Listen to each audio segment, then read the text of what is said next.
In the following video, we'll review some of the concepts related to thermodynamics. This will be a conceptual review. There'll be no calculations. In order to decide whether or not a reaction is spontaneous, we turn to Gibbs free energy equation, which looks like this. Delta G is equal to delta H plus minus T delta S. Now, we often look at this reaction under standard state conditions. This equation is a reflection of the second law of thermodynamics, where if delta G is a negative value, we know that the reaction will be spontaneous. The delta G is a reflection of the change in entropy of the universe. A negative delta G represents a positive change in the entropy of the universe. If we want to consider when a reaction would be always spontaneous, we would want to look at those conditions which would result in a negative delta G. If a reaction is exothermic, there's a greater chance that the delta G would be negative. And in terms of the term T times delta S, there'd be a greater chance that delta G would be negative if the delta S of the reaction is positive. Taken together, if a reaction is exothermic and there's an increase in entropy of the reaction, then delta G will always be negative. So those are the conditions for always spontaneous.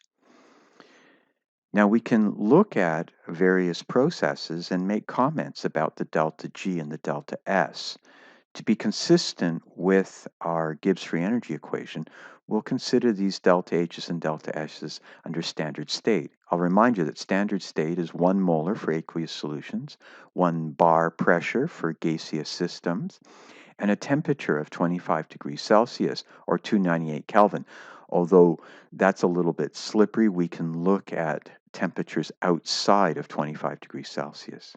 So let's consider the process of water melting, solid to liquid.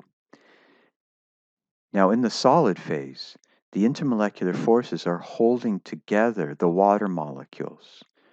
We have London dispersion forces, we have dipole-dipole forces, we have hydrogen bonding.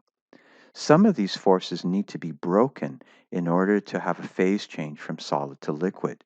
Therefore, for a phase change, we can predict that this process would be endothermic.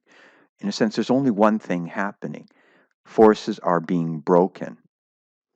In terms of delta S, we're going from a more organized solid crystal lattice, if you will, to a more disorganized, more possible arrangements for the water molecules in the liquid phase.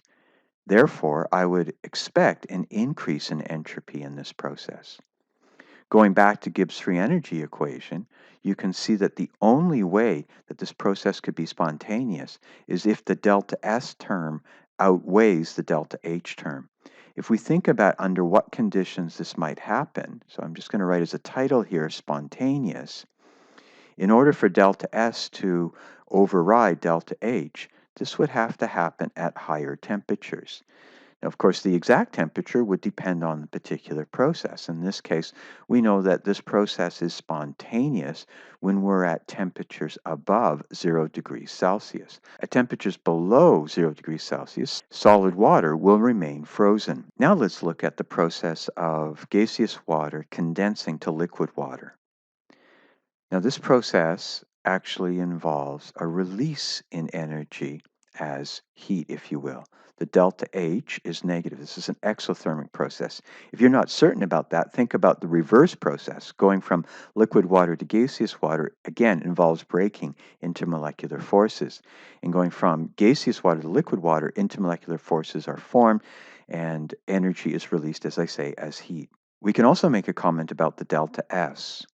Going from a situation where the particles have more possible arrangements to a situation where the liquid particles are flowing over one another. We're going from a situation of higher entropy to lower entropy. Therefore, the delta S is a negative value. So the only way that this reaction could be spontaneous is if the delta H term outweighs the delta S term. When would that happen? Well, it would be more likely to happen at lower temperatures.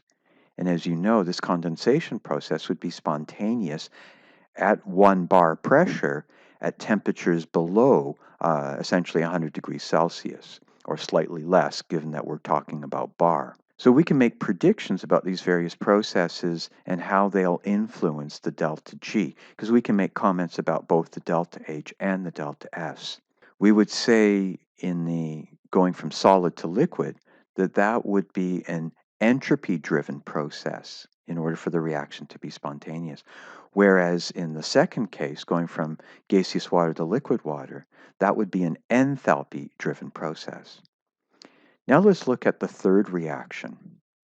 Now, in terms of a chemical reaction where bonds are broken and new bonds are being formed, we can't say anything about the delta H in terms of whether or not it's positive or negative. We would actually have to determine the delta H. You know several ways of determining the delta H. It could be from a calorimetry experiment, it could be from using Hess's law, it can be from delta H of formations, or you can also use bond energies. But you can't just look at a reaction and know whether or not the reaction's endo or exothermic unless you're already familiar with that particular reaction. There are two things going on. Bonds are being broken and new bonds are being formed. But we can make a comment about the delta S. Here you can see that we're going from 2 moles of particles to only 1 mole of particle in terms of the balanced equation. And we're going from a gaseous phase to a solid phase. So for two reasons, we can expect that the entropy is decreasing. Therefore, this would have a negative delta S. Let's look at the next process. In the next process, we're going from 4 moles of gas to 2 moles of gas. So there's no phase difference here, but we're going from 4 down to 2. Again, there are more ways of arranging 4 moles of particles compared to 2 moles of particles. Therefore, this is a decrease in entropy. So once again, negative, and we can't say anything about the delta H. The only way that these reactions could be spontaneous is if the delta H is a negative value. In other words, if these reactions are exothermic. If the delta H of these reactions is positive, then we could argue that these reactions are never spontaneous, but they would be spontaneous in the reverse direction. So here we've reviewed some of the concepts related to thermodynamics without doing any calculations, but just thinking about the consequences of having a certain sign for delta H and for having a certain sign for delta S.